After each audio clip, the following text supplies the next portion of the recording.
دفنانے کے بعد قبر پر دعا کرنا بالکل ثابت ہے. دفن کے بعد قبر پر دعا کرنا ثابت ہے. ہاتھ اٹھا کے کرو تب بھی جائز ہے، نہ اٹھاؤ تب بھی جائز ہے. البتہ وہاں پر ڈرائیور دعا کا کسی کو نہیں بنانا.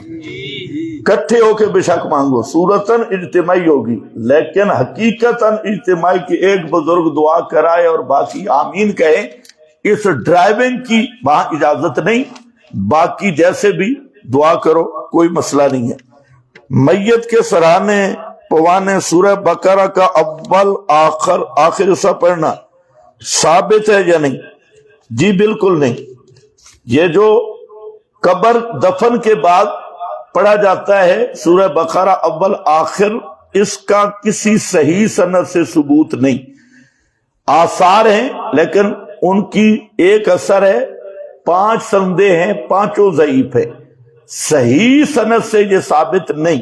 اس لیے دفن کے بعد پاؤں کی طرف، سر کی طرف یہ جو سورہ بقرہ پڑھی جاتی ہے، اس کا التزام ترک کرنا چاہیے. التزام نہیں کرنا چاہیے کیونکہ اس کا کوئی پروف اور نہ تو یہ نبی پاک کا معمول ہے، نہ صحابہ کا معمول ہے، نہ ائمہ کا ہے.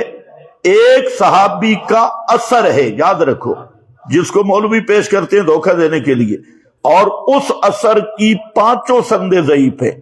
تو اگر اثر ثابت بھی ہو تو احیاناً کبھی کبھار اگر کوئی یہ کام کرے تو اتنا ثابت ہوگا. اس کو التزاماً ہر دفن کے بعد ایک معمول بنا لینا، اس پر کوئی دلیل نہیں اور اس سے بچنا چاہیے.